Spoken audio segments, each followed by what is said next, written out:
Hello everybody, welcome back for another video.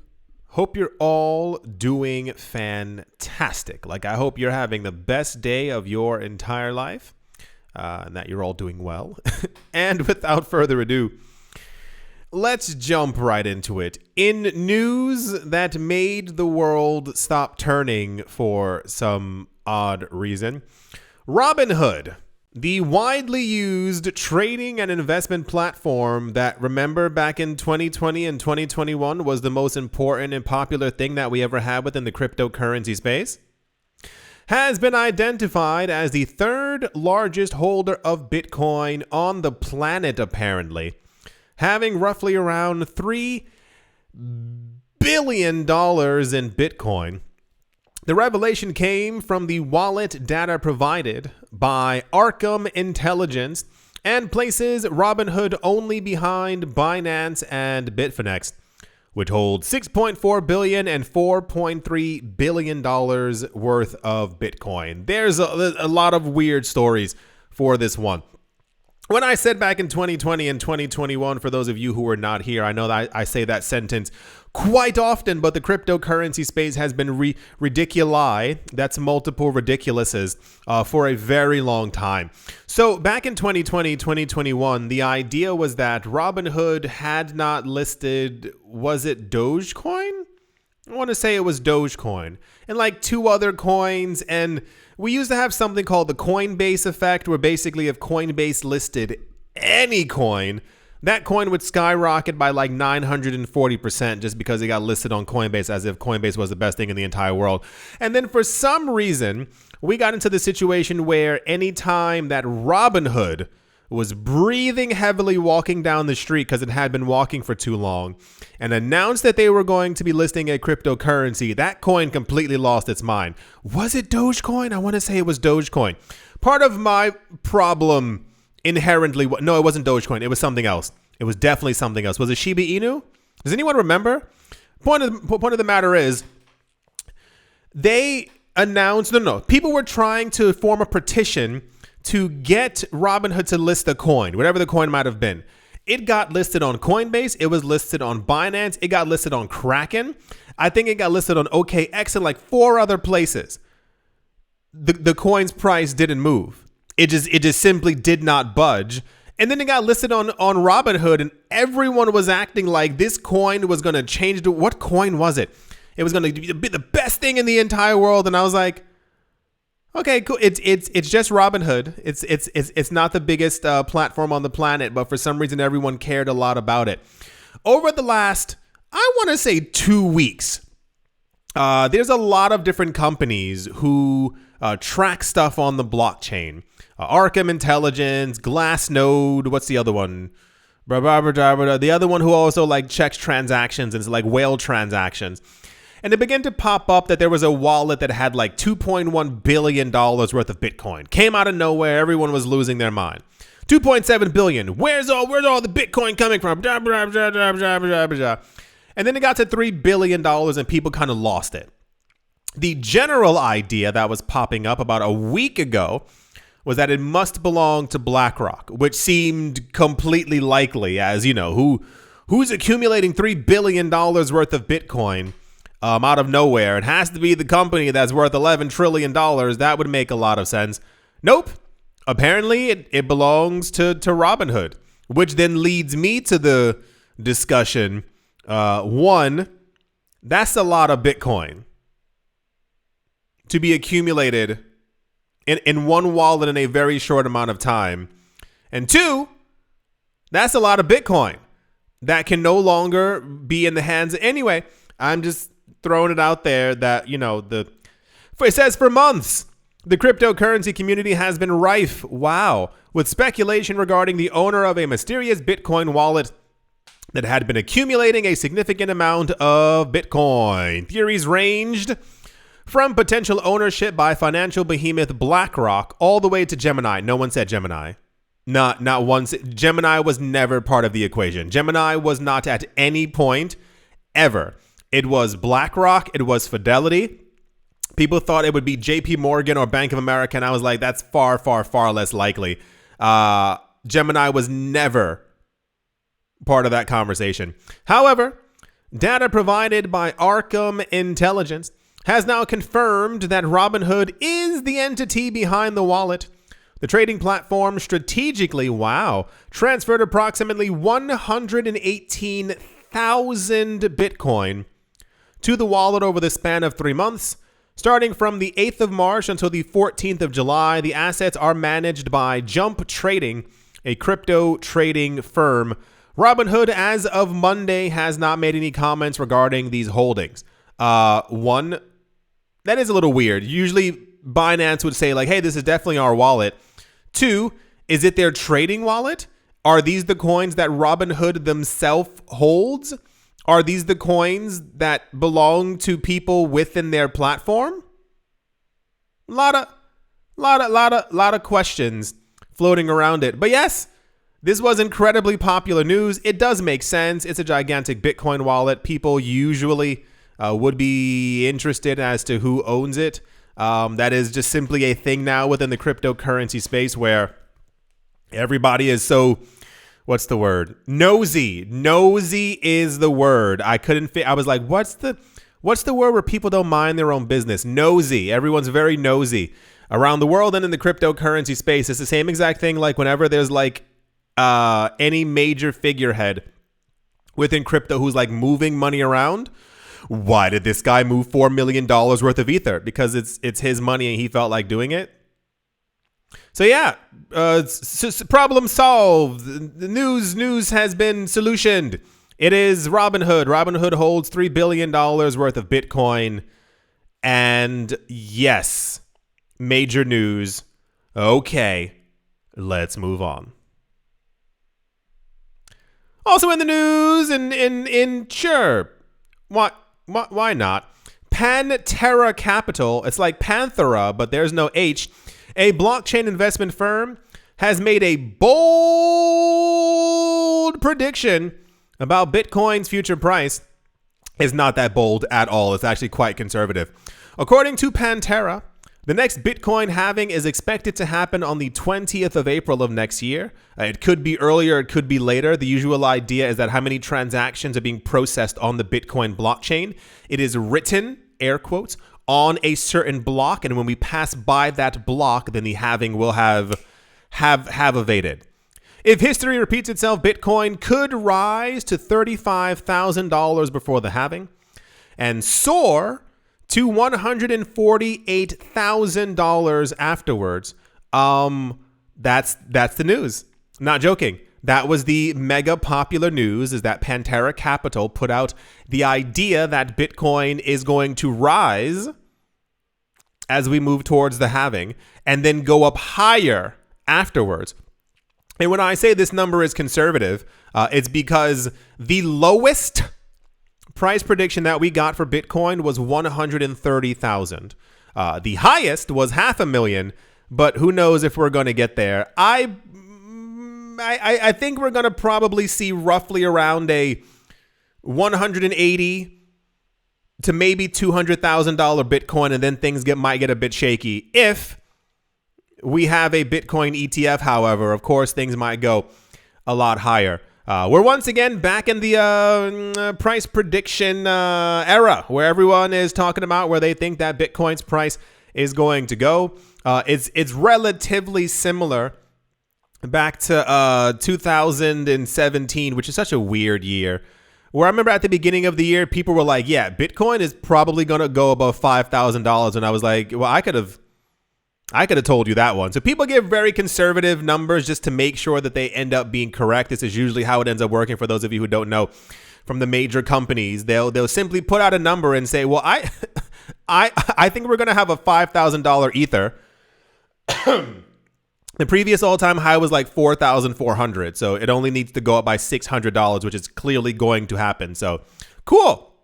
Another company has released numbers that are just shocking to the cryptocurrency space, because I could have never imagined that Bitcoin was going to, rise before the halving. That's never happened 4 times already before.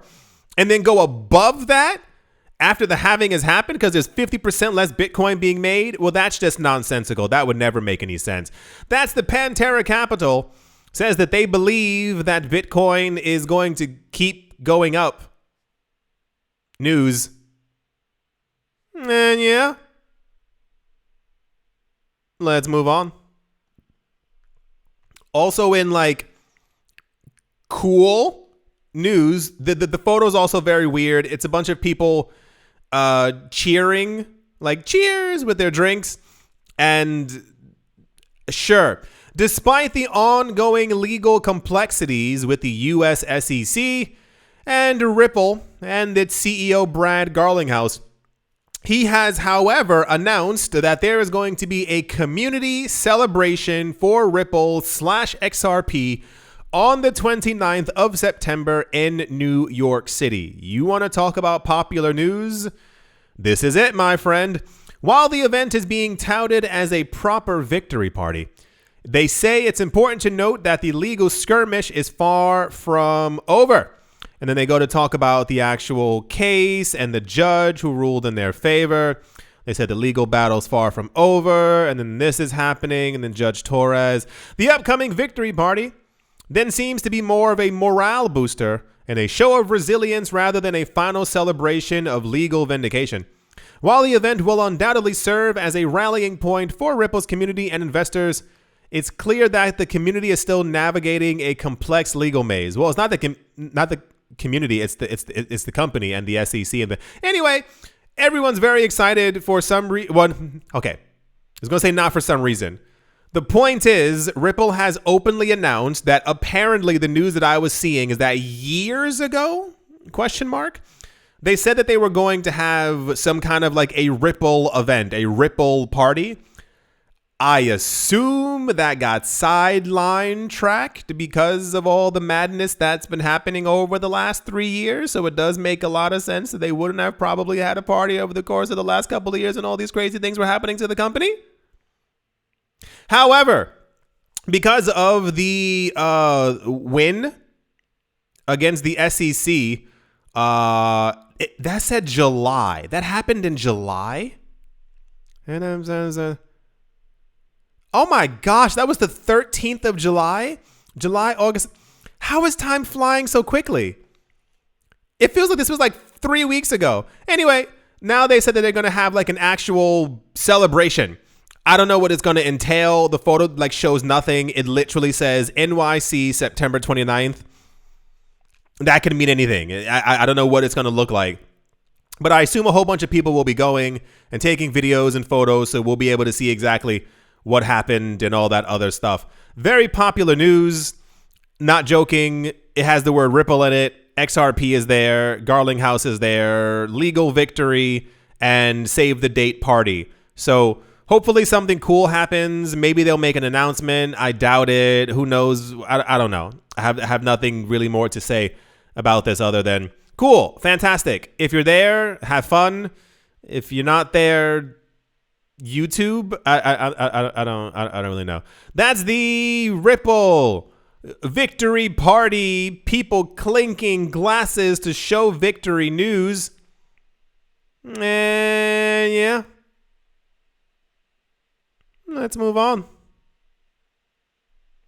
In what is probably going to be one of the most confusing news stories that you've ever heard in a while, Binance has expanded into Latin America with something called Send Cash.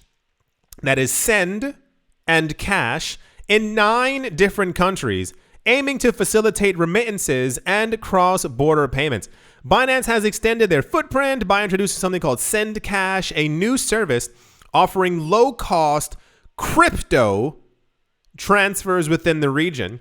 This announcement comes as a positive for the Latin crypto community. Hold your horses. As Binance stopped their crypto debit card service in the region last week. Yes, for those of you who did not hear it, this was also very big news last week. For some reason, the news that Binance was stopping their Binance debit card within Latin America and Africa? I think, was it Africa? What is it? No. It was the Middle East. It was the Middle East. That's what it was. Latin America and the Middle East, no more Binance debit card. Now, Binance is launching a new service. Now, here's my confusion, everyone. Tell me if I'm if I'm wrong here. They stopped one service to launch another. Everyone still with me? They call it send cash, but you're not sending cash. For those of you who don't know what cash means, it's usually colloquially paper money. You got some cash on you? Yeah, I got $5 on me. You have any cash? No, I'm broke. But you're not sending actual cash. You're not even sending fiat currencies. You're using it to send cryptocurrencies. Bringing it on together, the idea of having a system where people can send cryptocurrencies already exists. It's called a blockchain.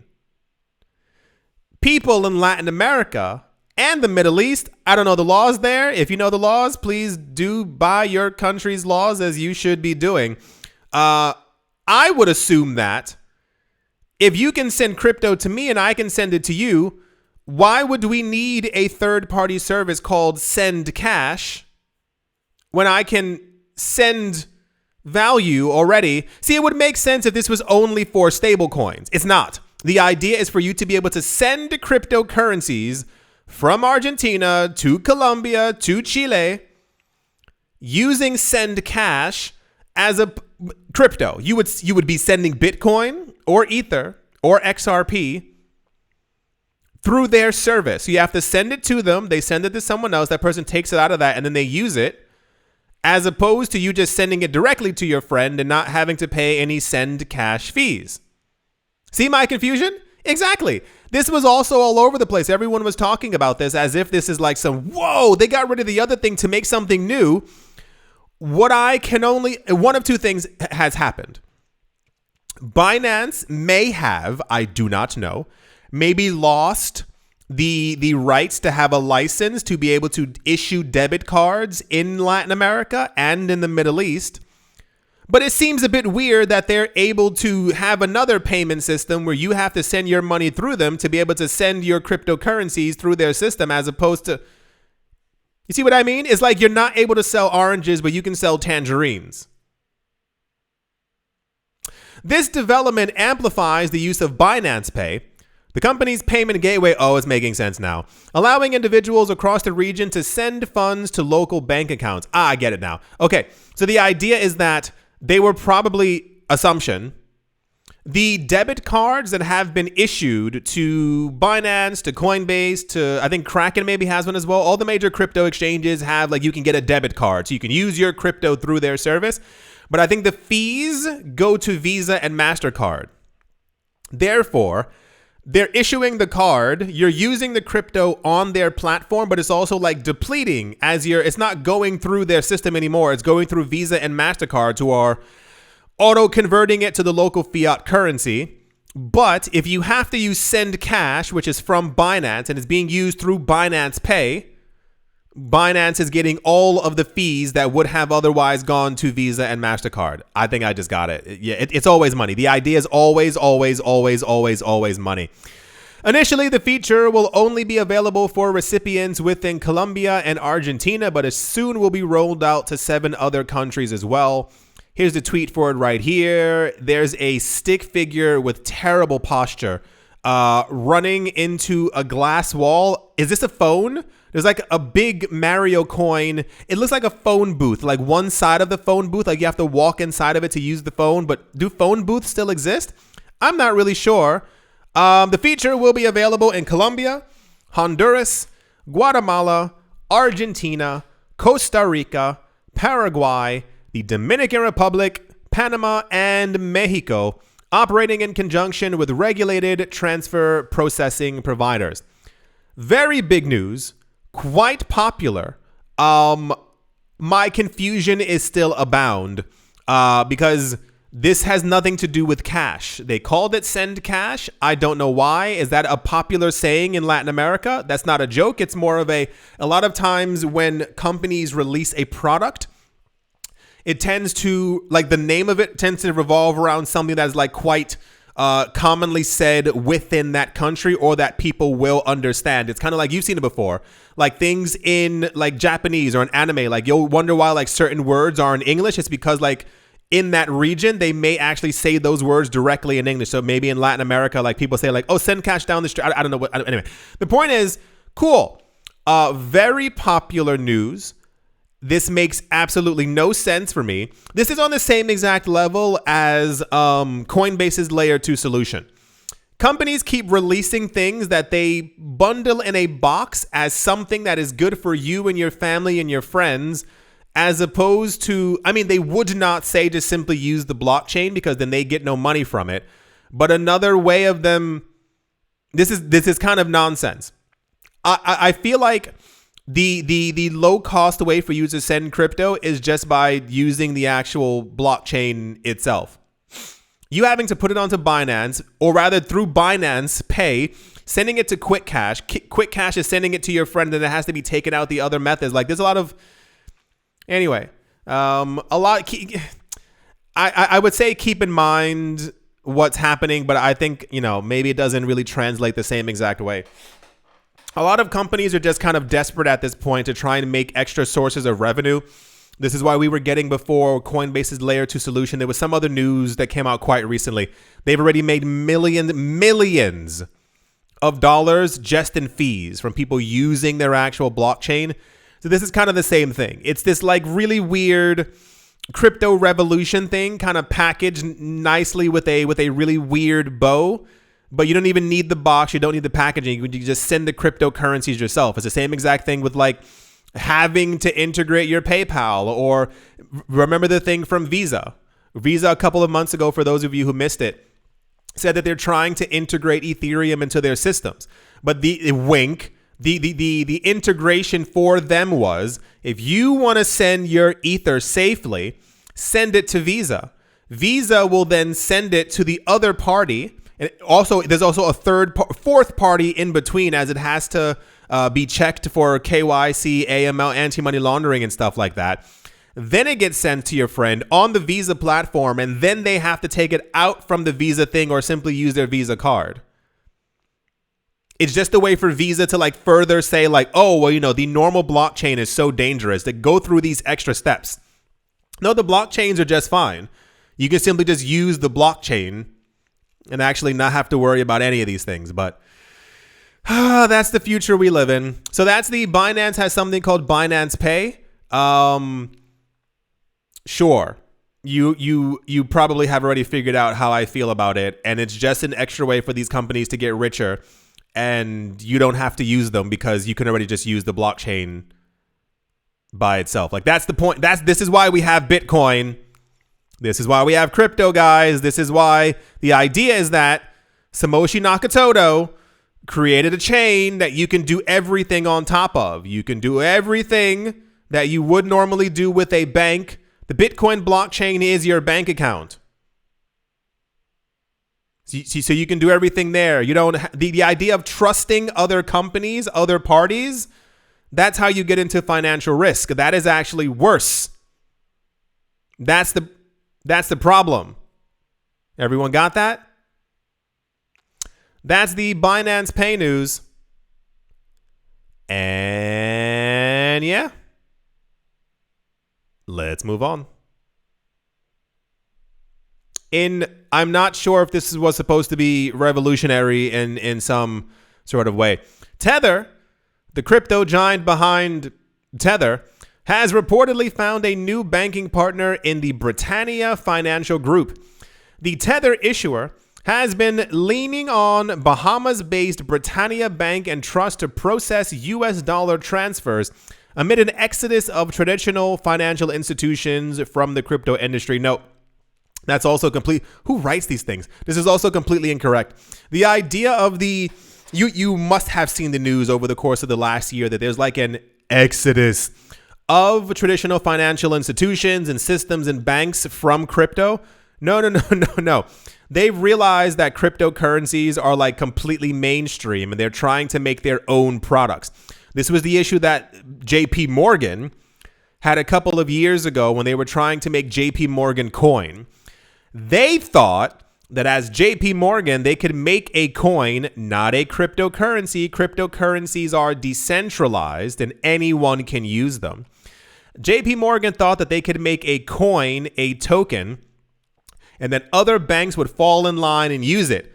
The moment the other banks figured out they could make their own coins, they all made their own coins, and they were trying to get every other bank to use them. It's hyper fractionalized. On the news that Grayscale and Fidelity are trying to get a Bitcoin ETF and have actively been in the cryptocurrency space officially since 2014, and people are expecting trillions of dollars to flow into the cryptocurrency space over the next 2+ years, getting to $1 million Bitcoin. No, they're not leaving cryptocurrencies because, oh my gosh, I can never be in this space again. Usually people still use the idea of Sam Bankman-Fried as if he's like some really weird boogeyman that we're all supposed to be afraid of and not be inside of crypto because of what he did. No, they realize that they can make their own products. This is why I told you before, there are tons of institutional coins and chains. I will not mention them. They're very large companies who made these coins, who popped out of nowhere. And this is why a lot of times if you hear this company has partnered with blank, oh, that's weird, that coin just came out. Wouldn't they have used a more decentralized one? No, there are partnerships behind the scenes, and this is how these things tend to move. They're not leaving the crypto space. They're trying to create their own product.